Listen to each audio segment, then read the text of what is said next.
How did Cormac McCarthy feel about Jesus? Well, today we are going to hear from McCarthy himself about Jesus. Then I'm going to help you guys see some of the connections McCarthy makes to Jesus in Blood Meridian, The Road, and some of his other novels.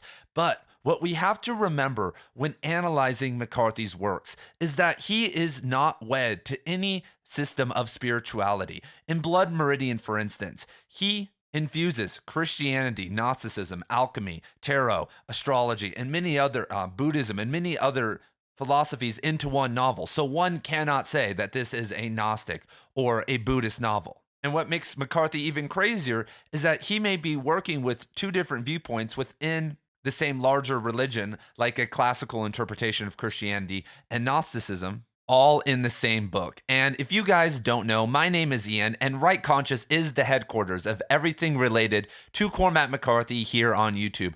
I already have over 150 videos in the playlist down below on McCarthy, and I will be posting videos every single day. So let us now hear from McCarthy on Jesus. And this is from A Sunset Limited. Quote, "I would say that the thing we are talking about is Jesus," says Black, "but it is Jesus understood as that gold at the bottom of the mine. He couldn't come down here and take the form of a man if that form was not done shaped to accommodate him." So the quote continues, but let me interject here and talk about the gold at the bottom of the mine, because this is a classic symbol in Gnosticism and Buddhism. And scholar Edward Kanzi says of this symbol that in both Gnostic and Buddhist thoughts, quote, "it is a simile for the divine spark in man." So how is this important? It is because Black is making an argument for the divine essence in all human beings. And he continues saying, quote, "And if I said that there ain't no way for Jesus to be every man without every man being Jesus,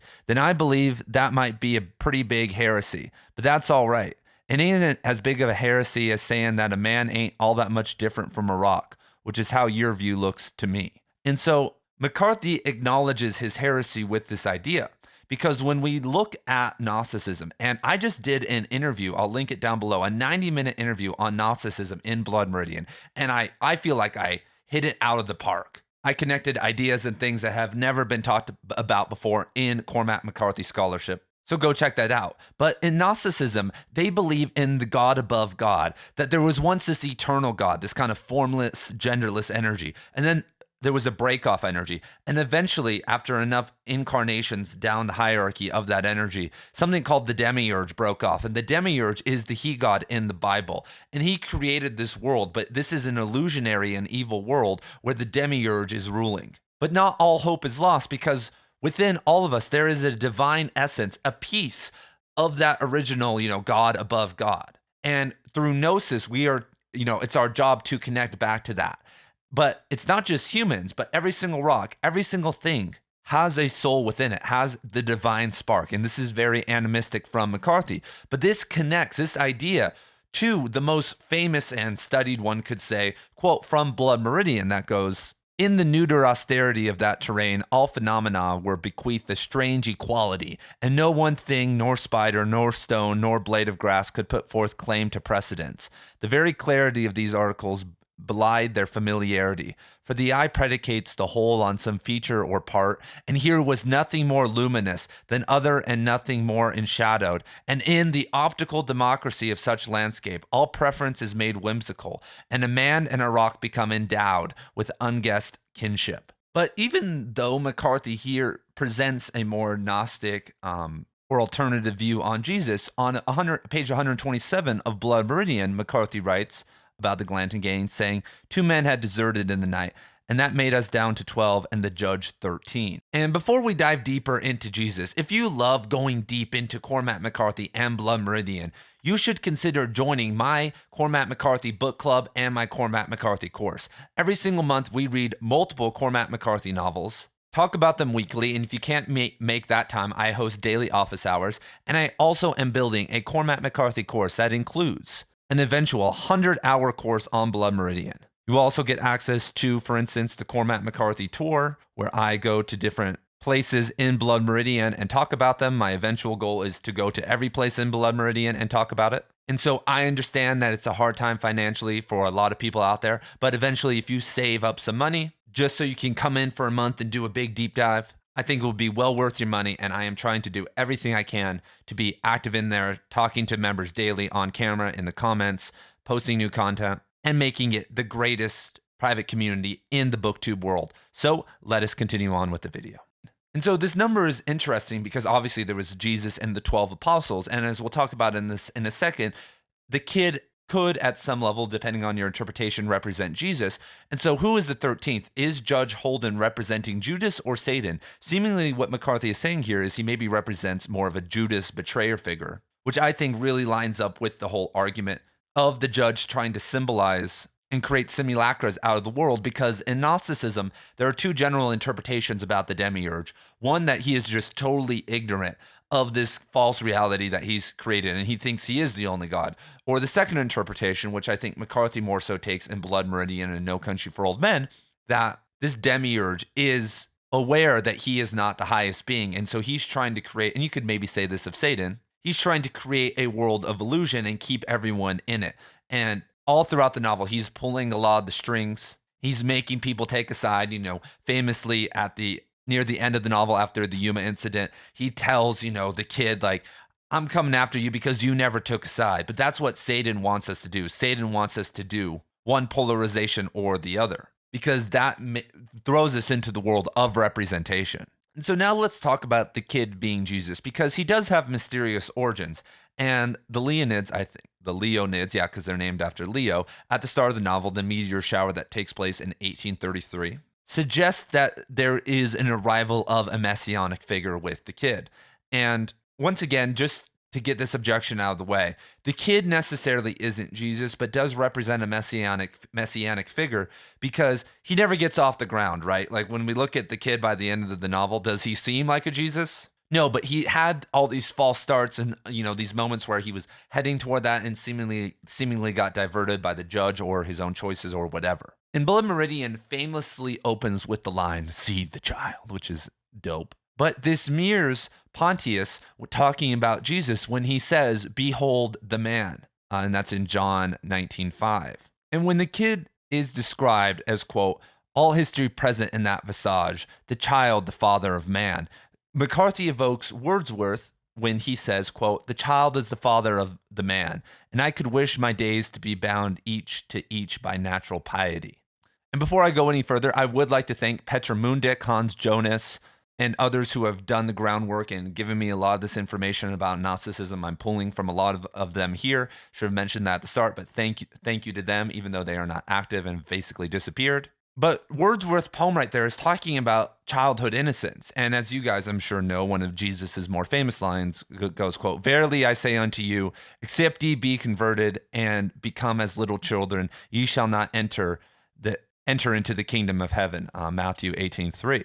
But what's interesting is, soon as McCarthy says that line, he says, "He can neither read nor write, and in him broods already a taste for mindless violence." So once again, we have a contrast here, a great contrast that McCarthy is evoking in our unconscious here, that he shows us this childhood innocence, but then he foreshadows and then contrasts it in the same sentence with this idea of mindless violence. And so if we continue with the Christian interpretation here of the messianic figure, this doesn't really work.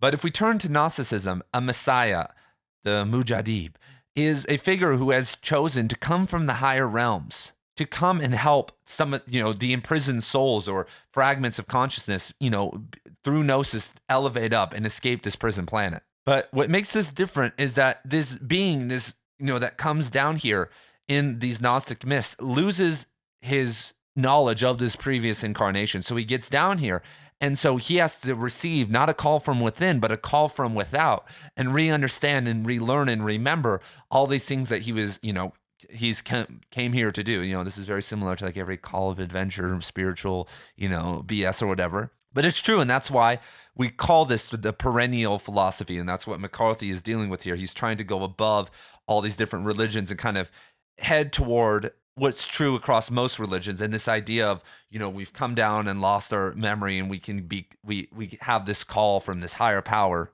That's pretty common. And in Gnosticism, they call this the Salvator Salvatis, which is different than Jesus and other kind of prophets or stuff like that, because Jesus did not need to be saved.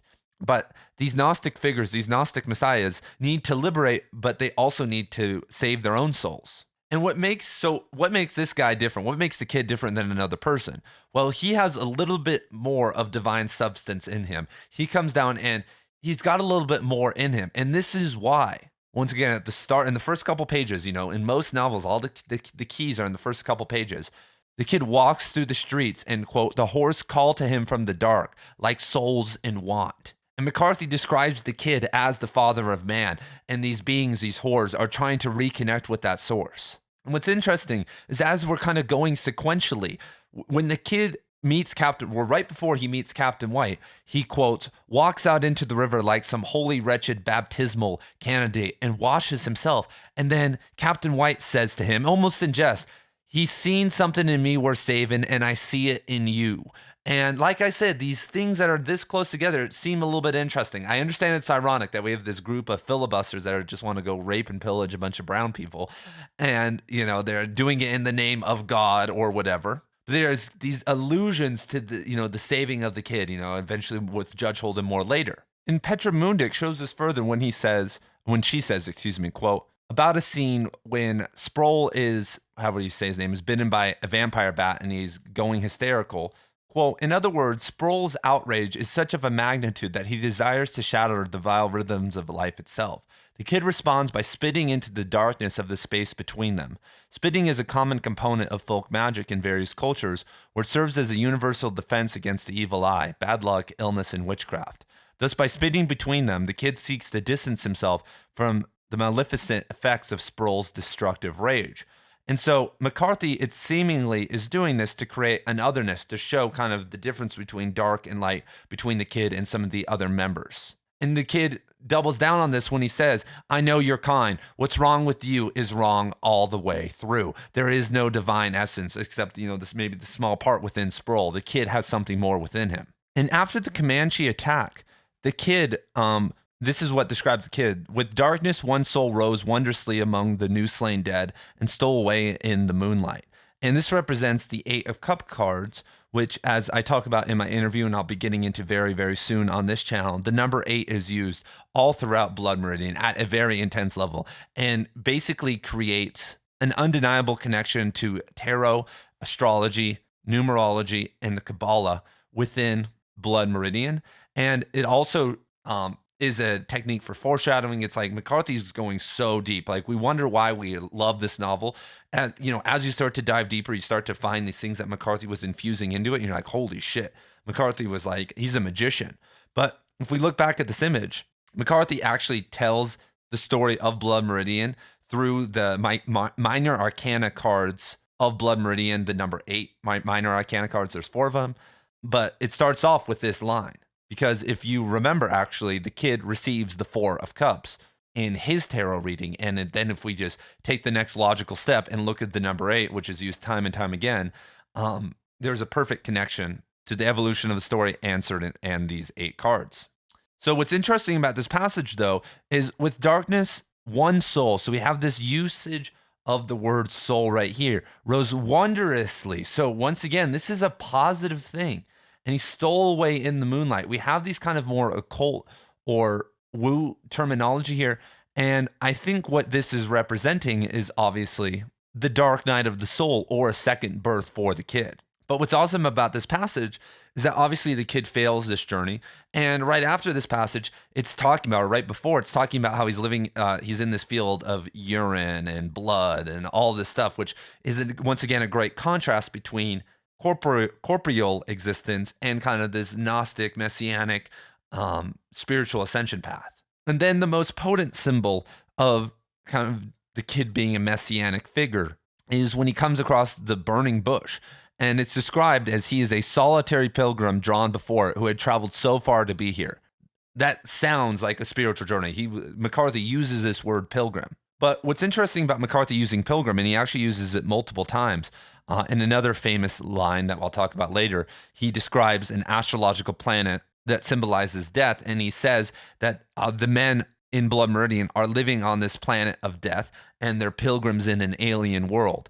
And that's depicting that we are down here. So in the Gnostic reality, we are down here and we are broken away from God, from the higher archons, from the higher levels of consciousness. And we are here on a prison planet. We are pilgrims. We are spiritual interlopers wandering around. And what makes this scene so interesting is McCarthy makes it ritualistic. So the kid comes and he puts his hands out, and he's in this circle with his burning bush. And then all about that circle attended companies of lesser auxiliaries routed forth in the inordinate clay. So he has these animal beings, these lesser beings, prompting the ritual. And then the next day, he finds that all the creatures that had been at the vigil with him in the night were gone. So he's communing with God. He's communing with something out there. And what's interesting about the fire and all this, that Jacob Boehme, who's evoked in the epigraph of Blood Meridian, is his idealist metaphysics talked about the dark fire, which is the divine spark in man. So, and that connects to the road and other things, but that's very interesting. And I'm sure you guys remember the scene where the kid comes across this woman and there's these pilgrims and he sees this woman praying and he starts talking to her in low tones, like, I'm going to save you. Everything's going to be okay. But then he eventually realizes she'd been sitting there and been dead for many years. And this is a critique against normal religion because he made a confession. He was confessing about his crimes and what he did. But she had been this is a quote, dried shell, and she had been dead in that place for many years. And religion to McCarthy, and seemingly in this novel, has become devoid of meaning.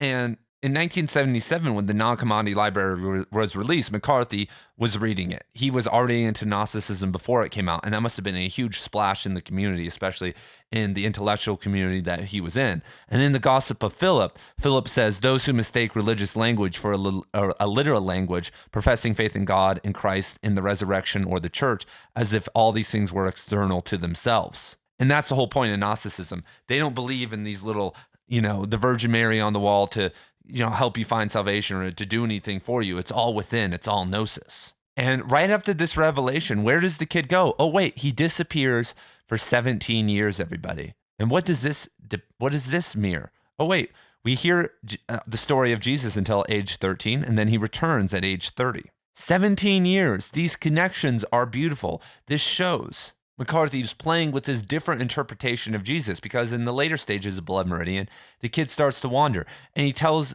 a woman that he was far from the country of his birth and that he had no family. That could be seen as he's far from Tennessee, but he's in Texas during this time.